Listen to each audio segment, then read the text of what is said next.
দেখতে পেয়েছি ভেতরে, যেহেতু এখানে জানাজা নামাজ অনুষ্ঠিত হবে, তো নামাজের জন্য স্বাভাবিকভাবেই এখানে অজু যেহেতু প্রয়োজন, এখানে অজুর ব্যবস্থাও রাখা হয়েছে। আমরা দেখতে পেয়েছি মাঠের একাংশে এখানে যারা জানাজায় অংশগ্রহণ করবেন তাদের জন্য অজুর ব্যবস্থা রাখা হয়েছে। তাছাড়া এই মাঠটিতেই সকাল থেকে এই সার্বিক নিরাপত্তা ব্যবস্থা জোরদার করে রাখা হয়েছে। প্রত্যেকটি প্রবেশ মুখেই এখানে নিরাপত্তা ব্যবস্থা জোরদার করে রাখা হয়েছে।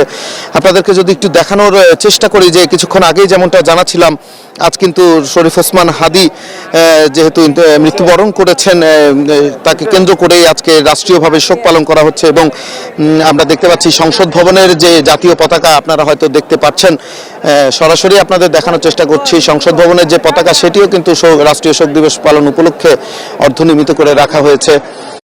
যেই জানাজা, সেই জানাজার প্রস্তুতি অনেকটাই সম্পন্ন হয়েছে। এবং এখানে সকাল থেকে আমরা যে চিত্রটি দেখছিলাম, যে মানুষের ভিড় এবং মানুষের উপস্থিতি,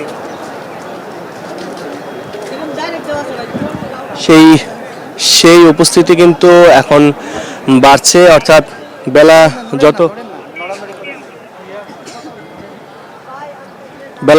যত বাড়ছে, মানুষের উপস্থিতি ততই বাড়ছে। এবং আমরা যে চিত্রটি আপনাদেরকে সকাল থেকে দেখানোর চেষ্টা করছিলাম, যে জাতীয় সংসদ ভবনের দক্ষিণ প্লাজায়, অর্থাৎ আজকের ওসমান হাদির জানাজার নামাজের জন্য যে জায়গাটি নির্ধারণ করা হয়েছে, সেই জায়গাটি কিন্তু সকাল 11টার কিছুক্ষণ পর, অর্থাৎ 11টা 10 বা 15 মিনিটের দিকে এই জায়গাটি বা এই মাঠটি উন্মুক্ত করে দেওয়া হয়। এবং এখানে সর্বস্তরের মানুষের ঢল নেমে যায়। আসলে এই ওসমান হাদির জন্য, তার জানাজার নামাজে অংশ নেওয়ার জন্য বিভিন্ন প্রান্ত থেকে মানুষজন বিভিন্নভাবে মিছিল নিয়ে, জাতীয় পতাকা উড়িয়ে ওসমান হাদিকে স্মরণ করতে করতে কিন্তু তারা এই উদ্যানে বা এই মাঠে প্রবেশ করেন। এবং এখন কিন্তু যদি বলি যে মাঠটা পুরোপুরি লোকারণ্য বা কানায় কানায় পূর্ণ হয়ে গেছে, তাহলে কিন্তু ভুল হবে না। আমরা জাতীয়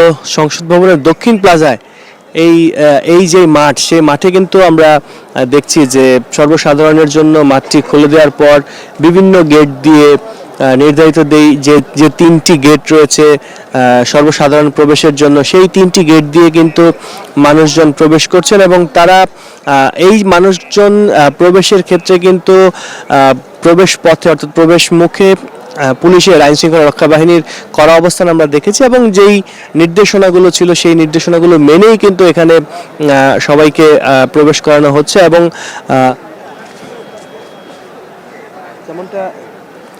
যেমনটা জেনেছিলাম যে বেলা 2টার পর ওসমান হাদির জানাজা এখানে অনুষ্ঠিত হবে। এবং সেজন্য কিন্তু এই জানাজাকে ঘিরে মানুষের, যদি আমি বলি যে মানুষের ঢল নেমেছে সংসদ ভবনের দক্ষিণ প্লাজায়, তাহলে কিন্তু ভুল হবে না।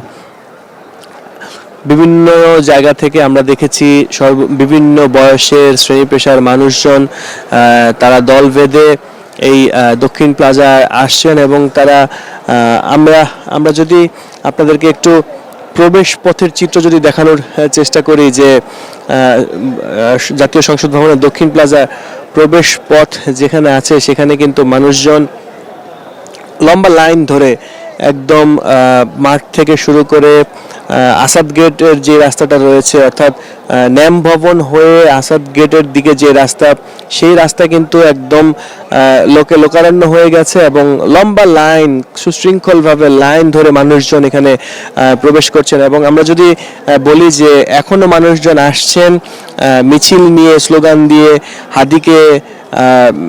শরীফ ওসমান হাদিকে স্মরণ করতে করতে তারা এই মাঠের দিকে আসছেন। এবং তারা কিন্তু বারবার করে স্লোগান দিচ্ছেন, হাদিকে স্মরণ করছেন এবং হাদির খুনিদের দ্রুত গ্রেফতার এবং বিচারের দাবিও করছেন। সব মিলিয়ে আজকের এই যে আয়োজন, এই আয়োজনটাকে ঘিরে কিন্তু মানুষের স্বতঃস্ফূর্ত অংশগ্রহণই বলে দেয় হাদির প্রতি মানুষের ভালোবাসা কতটুকু ছিল, হাদিকে মানুষের কাছে গ্রহণযোগ্যতা কতটুকু ছিল, বা হাদি কতটুকু জনপ্রিয়তা, গ্রহণযোগ্যতা পেয়েছিলেন। আজকের এই মানুষের ভালোবাসাই কিন্তু সেই চিত্রগুলো বা সেই কথা বারবার মনে করিয়ে দেয়। জাতীয় সংসদ ভবনের দক্ষিণ প্লাজায় আমরা যদি বলি যে বেশ কয়েকজন রাজনীতিবিদের জানাজা হয়েছে।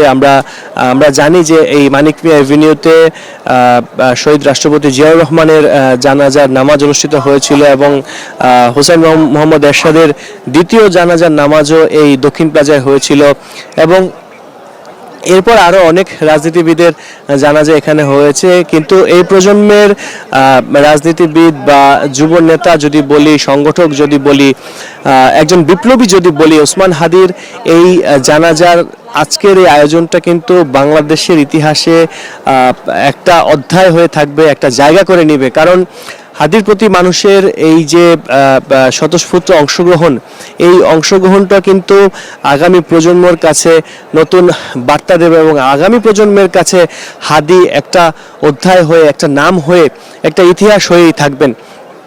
সব মিলিয়ে আমরা সকাল থেকে যেই চিত্রটি দেখছি যে আজকের এই জানাজাকে ঘিরে বা জানাজার নামাজকে ঘিরে কিন্তু মানুষের যে ঢল, সেই ঢল কিন্তু নেমেছে।